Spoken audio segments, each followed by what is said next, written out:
Hey everybody, welcome to another episode of Soundcheck. This is Brent. And this is Walter. It's 11:06 p.m. on Sunday, October 8th, and we just got out of Ram's Head Live in Baltimore, seeing Alluvial, Intervals, and Tesseract. And it was Tesseract's first time back in Baltimore in 5 years, they said. Yeah. Oh man. Let me tell you what about Tesseract. I think like I've seen him a total of like 3 times. I think you too, Brent. I think the first time we saw them was when they were headlining with the Contortionist, and that was a great fucking. I think that was a great fucking time. So chaotic, and I think I remember that concert pretty well. Where oh shit! Oh no! What? Test cam shut off. Technical difficulty solved. So but yeah, first time I saw Tesseract, they were headlining with Contortionist, and then I remember that crowd going wild. It was just like fucking like caveman chaos. And then second time we saw them, it was with Gojira, and actually the crowd was very mild. The crowd went very mild for them, and then a lot of those people were there for Gojira. So like I guess them hearing like music that's like not caveman or like not Gojira, I guess didn't show them much love. But today, man, the crowd went so wild for Tesseract. Yeah, absolutely. They yeah,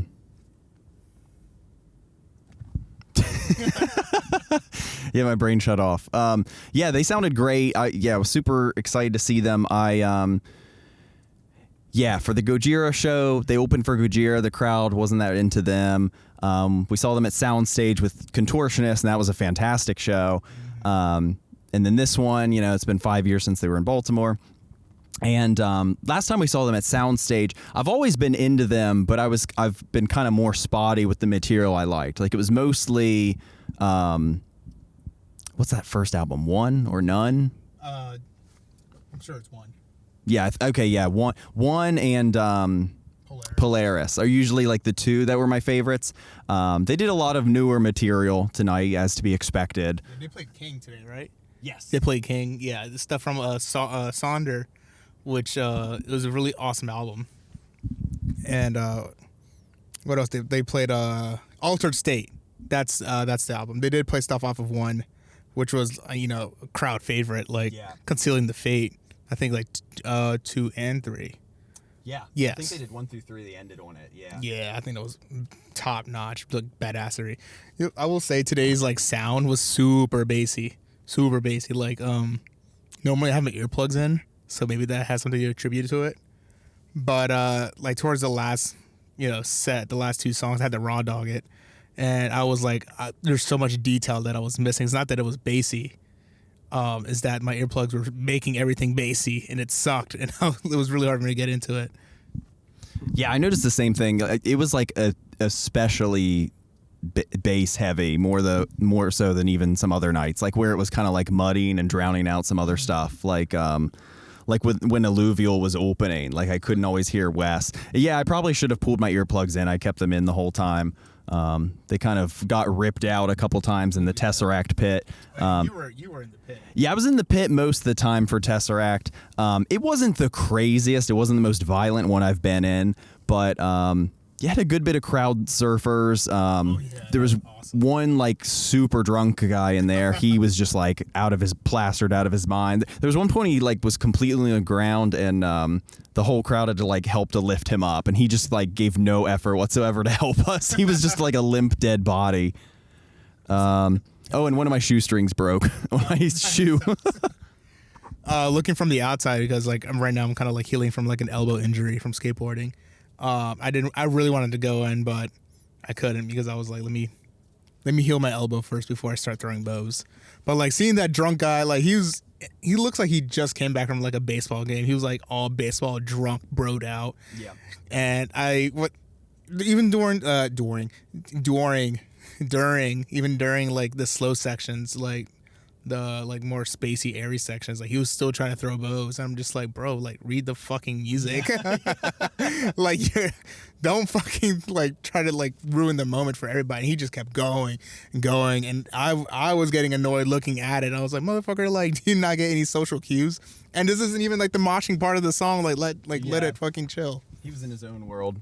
Yeah, he was just in his own world.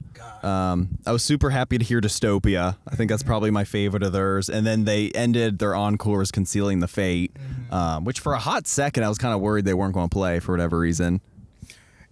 I wasn't worried about it. I knew they were going to play it. They're contractually obligated to play it anytime they tour. And like I noticed that like the crowd was like really tame, and then of course everyone had like their designated pit. But like I even noticed like on the second floor I saw like Aaron Marshall like just vibing out to Tesseract. I can tell like he was generally like super happy seeing that band perform, and I'm like, man, what a sight to like be like an artist appreciating another artist, you know, on the same bill. Like I think that's really badass. Like the fact that he's appreciating a band that they're headlining with, and I'm sure he's a general fan of them too, you know, because like I can see it in his eyes. Like he was looking at the guitar, so there's everything working and like coexisting, and I was like, man, that's fucking sick.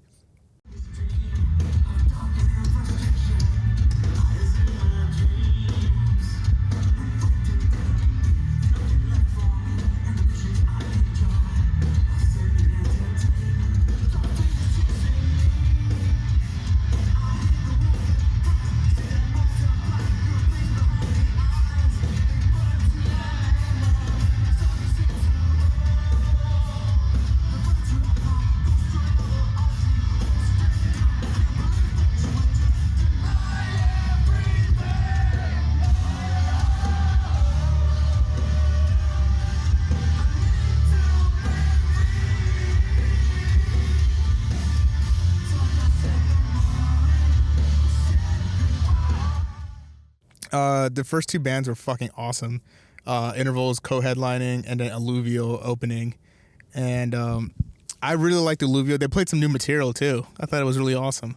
The crowd did not really go heavy for them, or like didn't even move an inch. Like I think it was just too many prog nerds to be like, just waiting for Tesseract.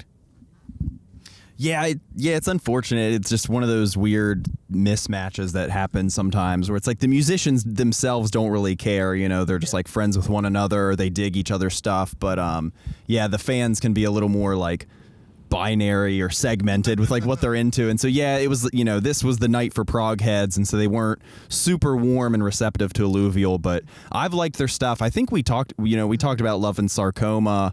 I forget if that came out in 2021 or 2022, but either way, we really dug it. It was cool seeing Wes Hosh. I think last time I saw him in person, he was playing with Meshuggah. Wes Howe playing for Meshuggah or playing with them? Didn't he? No. Didn't he fill in? No. Wes Howe played for like Thy Art for a bit, and like Black Crown Initiate. Oh, I thought he filled in while Frederick was out. Thornton Hall. Oh, shit. I've gotten them mixed up this entire time. This whole night when I was talking about him, I thought I was thinking of... Okay, well, fuck me. 2021 day. Yeah, this is a good album, 2021. I was like... No. But yeah, they're like... I was almost going to say tech death, but I don't know, like death metal with like some tech and progressive elements to them, some flourishes. Yeah, I dig them. They sounded great. Yeah, I was vibing with them, but yeah, the crowd was kind of reserving their energy. They were like, we gotta save our energy for Tesseract. We can't go all out all the time. I can't go hard for them. And I was like, me neither. Yeah, I won't either. I won't. No, God, Wes's playing is just so fucking tight. I love it when he uses that fucking Digitech whammy pedal to like get those super high octave like screeches, and just seeing his hands like moving so fluidly. I'm just like, man, like all those hours in practice just paid off. Like he owns that stage. Yeah, he owns the shit out of that stage. Like truly, just like as a musician, he's fucking like doing his job, and just like fucking just I don't know how else to describe. He was just fucking like he vibed out. He definitely, I don't know. He alpha male that bitch. Yeah. Yeah.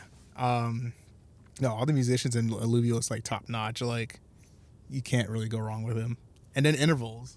Oh, and I was just gonna say the bassist and the vocalist too had really good showmanship with Alluvial. Like, that's a hard thing to try to get like a crowd that's not kind of lukewarm to you. Try to get them on your side or something. But they were good. Yeah, they were. They had a lot of energy. They were good at rallying. I think last time we saw. Wait, were you there when I saw? No, I don't think. All right, so last time I saw them, it was at Metro Gallery in Baltimore, and I had fanboy moment that day. Like, I went up to buy merch, and then Wes looked at me and was like, have we met before? And immediately I was like, yeah, we met at NAMM. Met at NAMM. Yeah, I'm sorry. You're cool. Let me buy the shirt and stop being nerdy. Bye. Yeah. It's like having God like saying what's up to you. Yeah. I remember, and I'm like, fuck. Yeah. I wasn't prepared for this. Like, I remember approaching him at NAMM like years ago.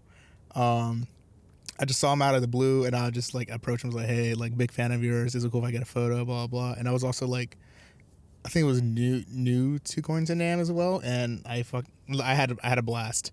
And it was just kind of saying like all my favorite guitarists just like walking everywhere, and I'm just like humming. And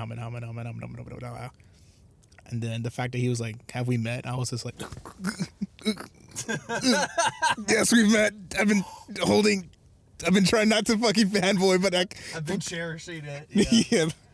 And I still haven't washed myself since. Yeah. But I had a moment like that. I had a moment like that at a rock and roll hotel where I think it was Mark and Misha were there, and they weren't performing. So they were just there like in casual clothes as fans. They were trying to stay low key, and I was trying to work up the courage to say hi to them, and I didn't. I just like kind of walked by and was like, oh, I remember leaving NAMM one year. I saw Misha was going to be on the same plane ride as me, and I remember talking to my girlfriend, and I was like, babe, I think that's Misha. And then Misha was like, did somebody say my name? Oh my God. I was like, yeah, me. Oh my God. And then he gave me a photo and like a hug, and I thought it was really cool. And I was like, fuck, holy that's awesome. Damn. I thought it was a great time. And I think he was going through some rough stuff, and he told me that, and I was like, oof. Sorry, I didn't. Yeah, it's okay. It's okay if you didn't want to do this, but like, I appreciate you doing it. You just wanted to talk music, and he's like crying to you. Like. I just wanted to say hi, and that's it.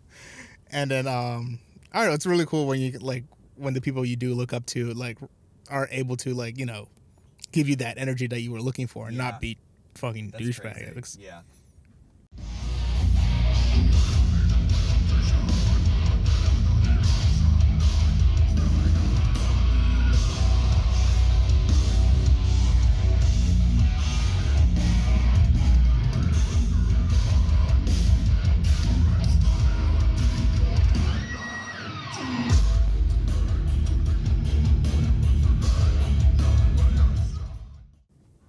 Yeah. And then Intervals was next, which we've seen them before. I forget how many times. I think we've seen them as much as Periphery at this point. Probably, yeah. They do get paired up a lot. We see them in so many prog shows. But yeah, they were good. They a lot of energy, a lot of skilled musicianship. Many solos and technical wankery. And I also, in my notes, I also wrote gear porn because they cycled through so many instruments, and they would be like shiny and sparkly or just like sleek and colored and monochromatic. Yeah. I can tell you the instruments that I can tell you the instruments that they were switching off. Starting with Jacob Umansky, he was switching between his signature Dingwall 6-string and I think like N5 in like lime green, and then Travis LeVere was switching through from like Charvel, Dinky Charvels, Charvel and Dinkies, I don't know which way, to Jackson Soloist, and I think he was playing the new one, the Virtuoso, and it's really sick. It sounded really good. And then I think he also was playing like a 7-string with like I forgot exactly what fade on it. And then Aaron Marshall is kind of switching off between his Aristides, his signature Schecters, a 6 and 7 string, I think. And I think he played like a Strat shaped Schecter as well. And of course, the drummer wasn't doing any like kit changes for obvious reasons. Nothing flashy. Yeah. But I liked the fact that he was like, "Who came here for the music? Who came here for the gear?" Yeah. And I thought it was really funny. They opened with their new single they just put out, Mnemonic. You psyched me out so much with how to pronounce that. I'm like forgetting how to say it. Yeah, Mnemonic. It was good. It's a fun, groovy song. I dig it. It's pretty distinct. And then I think they ended on String Theory. Oh, Later in their set, they started doing like some older material, and I'm blanking on the one name of that EP, but I recognized it good. But yeah. Or is it the one with Epiphany on it? I think it's the one with like Memento Mori. Oh. I think. Yeah. It doesn't really matter, I guess. The crowd must know. Yeah, I don't always do my homework enough as I should for these. That's fine. We still haven't received a bad comment saying, "Oh no." Yeah. You guys don't do your homework. That's true. Yeah, it was the In Time EP. Okay, Yeah, cool. That's the one with like Matahari, like Alchemy, and they played Epiphany. Okay. Yeah, that's true. We don't get enough views for me to do homework yet. Maybe when we cross like thousands of views threshold or something. Hopefully. At some point, maybe we'll start being a little bit more prepared. Yeah. But yeah, I thought it was really cool. See a bunch of gearheads, and like I low key do the gearhead thing where I kind of like see like what they're playing and stuff like that.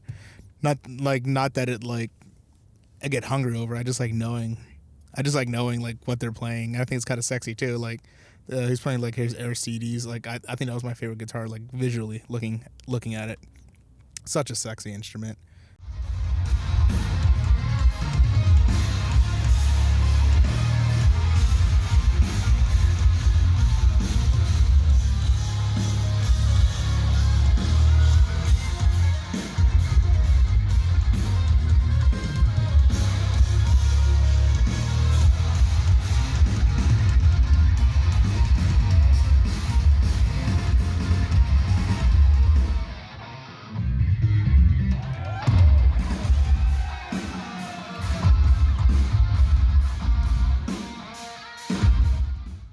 Then Tesseract, like I don't think they.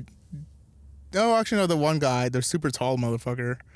Yeah, he switched like with guitars like 2 or 3 times, and then Ackle Kenny didn't really like switch guitars. I think he just tuned. Yeah. And then the bassist switched basses like 2 or 3 times. I think I never even saw. they were pretty slick about it. Yeah. And his Dingwall was pretty sexy too. Dingwall is just taking over the prog scene as far as like basses. Like they just have such a great, unique, like high pitch, not high pitch, like higher registry in the bass format. I mean, it works super well with like with prog because they can cut through a little bit more. And like how we guitarists get a little bit more lower in the lower registry, the basses get higher in the higher registry now. But yeah, I think. I just remembered 2 things I forgot to say about Tesseract. One, their like production value. Oh. They've done this before. They've got like a fog machine and lights, but yeah, their lights were really good. In usual fashion, as they've done before, they're very dramatic. Mm-hmm. They really like to just kind of like stand there statuesque and let you applaud them, and they kind of draw out the next song and whatever. I don't remember what the song was. Maybe. I don't know. It was towards the end of the set. I was in the pit. There was some song where the lights like all just sort of like moved up to the ceiling, and like I don't know quite how to describe it, but it was just like ascension or like angelic or something. I don't know. It was like it felt like something bigger than like what we were doing. I don't know. It was cool. So yeah, the lights, and then some other just like background context. Earlier this year, I was getting into some live albums. Like on the drive here, we were listening to the Contortionists, their sets in I think Atlanta, their vinyl box set, and then it came out like during the pandemic or maybe early 2021. I missed it at the time, but I just started getting into it this year. Is Tesseract Portals, which is a similar thing. It was like a studio live album, really cool light show, just, you know, them in a studio doing the songs, blah, blah, blah. I think they did like 18 or so songs. I don't know. It was cool. I was binging that a lot. So like that got me back into their discography and even albums I wasn't previously into. So it got me so stoked for this show, and they delivered because they're awesome. Yes, they are. So fucking cool. But yeah, side note, I guess we were talking about this earlier, how like live albums, I kind of prefer live albums when they're done well, like super well. I've heard like some really, really bad live albums, not to throw shade on Dance Gavin Dance, but like their very first live album, it was a mess. I could not hear shit. It was one of those memes where like the FBI like left the chat, like, oh. But one day it came out with Tree, like their second live album. I thought that was fantastic. The production quality was sick. Like there's just certain things like with like live albums, like especially in like a guitar tone and like bass tone, like it just sounds a little bit more like, it just sounds less like, I don't know, polished, and just sounds raw. But like they really accentuate like on how like, I don't know, how beefy their tones. I don't know how to even describe it. Like how like producers like between like studio recordings and versus like live recordings, there's just like, it's just such a different element, and to be able to mix that and then like, you know, master it. I don't even know how to describe how they retain that like that real amp sound, you know, because like albums today, like sometimes it was super polished and it'll sound sick, but like when you hear just like, you know, an amp like cranked up, that's how kind of like how you get like a, you know, like the better sound out of the amp, and then they kind of retain that. I don't know. I'm just rambling. I just like live albums. No, I get you. I was into all that. I didn't used to be into live albums. I always wanted like squeaky clean, high production, you know, want to be able, perfectly distilled, be able to hear everything super clearly. But as time goes on, I'm starting to get more into live albums. I now want the personality, the rawness, you know, the digital fuzz, you know, the imperfections to come out. And also, you know, some of these studio albums, if they came out so many years ago, you know, these bands have had so many years to refine it and tweak stuff. Like we've talked about with the Contortionists, they're always like tinkering and adding little flourishes and new things. So it gets a life of its own. It just kind of progresses in this new thing, and we've talked about like Meshuggah's live albums are just like flat out heavier than some of their studio albums. You just lose some of that beefiness sometimes in a studio album. You do lose a little bit of that beefiness, unfortunately, but like Meshuggah's just perfect. They're a perfect machine, super oiled, so oiled, yeah, so good. No, yeah. I love when the Contortionists, whenever you see them live, sometimes they'll like blend songs together. Yeah. Especially like an oscillator, they'll like go into another song and then like end that song with another section of the song, and anyways, enough about the Contortionists. Got a score in mind? A score in mind? I do have a score in mind. Like seeing them back, seeing the whole production value, because like the production value was awesome. Oh, side note too, I love the fact that like Tompkins and Amos are like Divas, not like, they definitely like prepare, like they want to look good, they want to look sexy as shit like when they play, like yeah. And so like Danny Tompkins, like he puts on like makeup and stuff like that, yeah, and then like Amos looks like, I guess he might be into fashion or like whatever, because like the way he came out was just like, I don't know, very mysterious, very like one of those like thin hoodie things. Yeah, exactly. I feel like he's definitely into fashion, and there are like little quirks about them that like Amos always plays barefoot. Yeah, always. Never seen him with a shoe on. I believe he doesn't own any shoes. Yeah. And then Danny and the way Danny like punches along to songs, and he like has his own little choreography he does. Yeah. Oh yeah, it's I like it. I like seeing it because he's into it too, you know.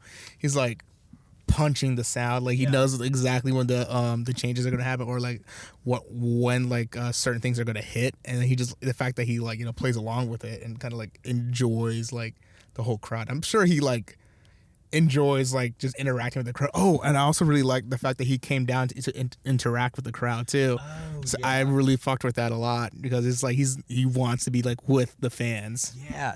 Yeah, that's right. He did interact with fans a good bit, and I feel like made an effort to make like eye contact and kind of like connect with people, because there was like one point where I was sort of like close up and I was just like throwing up the horns or something, and he like looked right at me and I was like, holy shit, like I've never had a band member like they're always looking at someone else more interesting, but like he looked right at me. I was like, whoa, hey baby.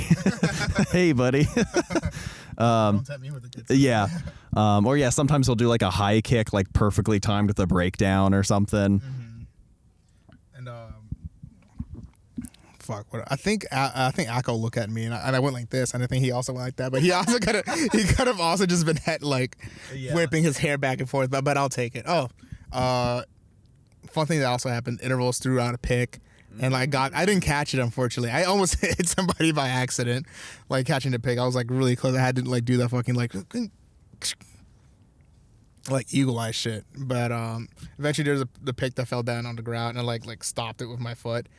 I felt bad because the guy who was going for it with his hands, I was about to give it to him, but he like let me keep it. I was like, oh, okay, thank you, man. Nice. Yeah, I was gonna give it to him. I was like, you want it? Because like, yeah, I used my foot, and you were about to grab it, and I'm like, I was willing to part ways with it. Literally, I just wanted to have it picked, but like, he was cool enough. He let me keep it. Yeah, really cool guy. What sucks today is that like there was speaking of like the fucking super drunk dude earlier. I can't believe they fucking kicked somebody out for being too high. Oh yeah, too high. Like I've never heard someone be like, "Man, you're too chill. You need to get the fuck out of here." Yeah. And meanwhile, this fucking drunk ass like baseball fan, was fucking causing chaos in the pit. And I'm sure like nobody was appreciating it. It's like fucking Jill. Yeah, there's a bunch of people we know that came out to this. Like Sunday night, right before the work week's kind of rough, but yeah, there was a lot of locals, a lot of people we knew made it out to this. It was like, big news, Tesseract coming to town. Breaking news. Yeah. Have you seen on TikTok the there's a whole channel. Remember in okay, yeah. Yeah, in Bikini Bottom, the fish. There's a whole channel dedicated, and they tell legit news, but as that little fish. Yeah.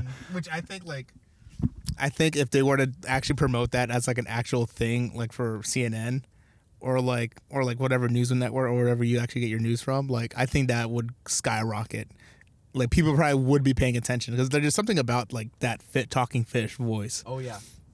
Yeah, I like it so much. Yeah, Sarah and I've started, I think we followed it, and we'll like just treat it as legit news because it gives you legit news. It's just in like a silly format that like us growing up with SpongeBob are familiar with. We're like, oh yeah, we'll take this. Yeah, this is credible.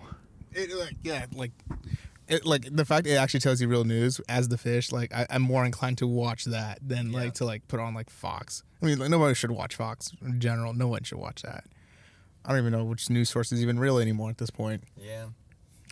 It's so hard to tell. Anyways, we're not getting political. Yeah, the one in your head. Let's not get political. There's no point.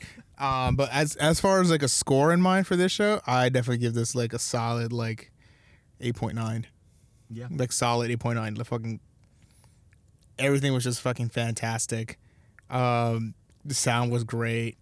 I don't know, the lights were so sexy. Yeah. Especially like the beginning, because like Tesseract generally has like a dramatic entrance. Yeah. Like I remember like when we went to go see, like when they played with the Contortion, they had the fucking fog machine going on for like 40 minutes. Come on. Yeah, that was a bit much. That was much. Like, come on. I'm there to fucking mosh. But I think they had like, I don't know exactly how they did it, but like they like stepped up to the production value like a lot. Yeah. It was so sick. The lights are even like color changing for some parts of the song. I loved it when it was red because red means scary. Yeah.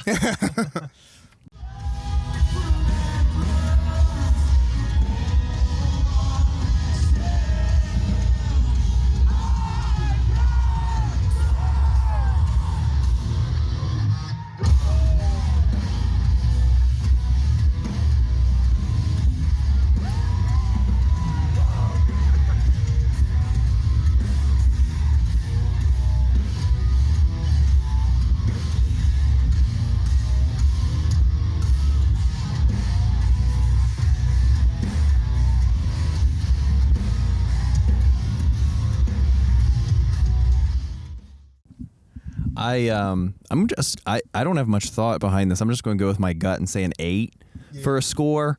Not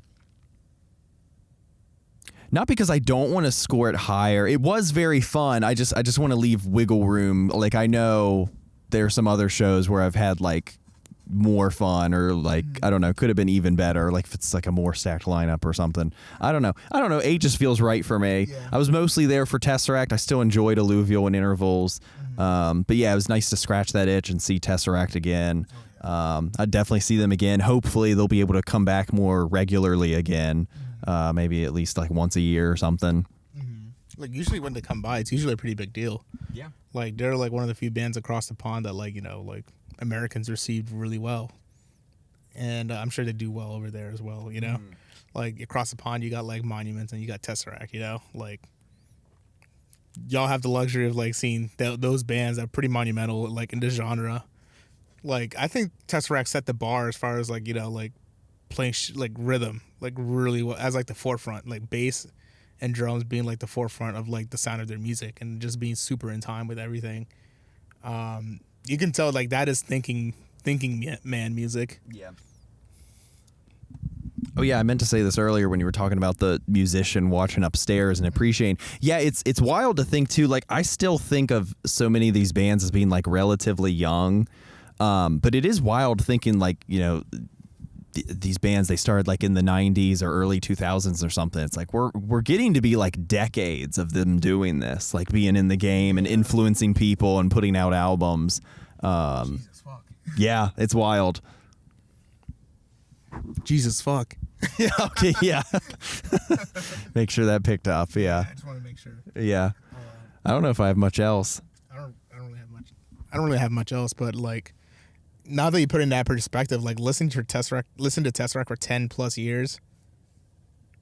Time does not go by like slow enough sometimes for you to appreciate like you've been listening to this album that's been like aging so well. Like they put out albums that are fucking like, I don't know, game changers, you know? Yeah. And like it's kind of weird to think of a band that you've been listening to for over a decade, because it's like it doesn't feel like it. Yeah. Like sometimes I forget, like I don't know, like Sarcoma came out 2 years ago. Doesn't feel like that. Yeah. It doesn't feel like that. Or like Rivers of Nile was like The War came out like a year or two ago, and I'm like, it's been that long already.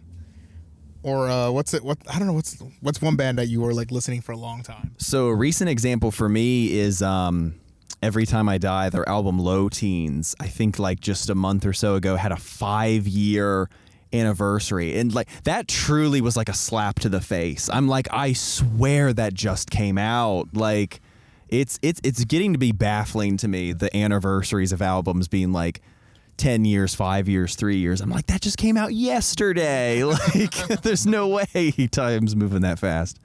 Oh shit, let me see what I've been listening to lately. Like sometimes it just doesn't feel like it's been that long. Fucking Archspire's album.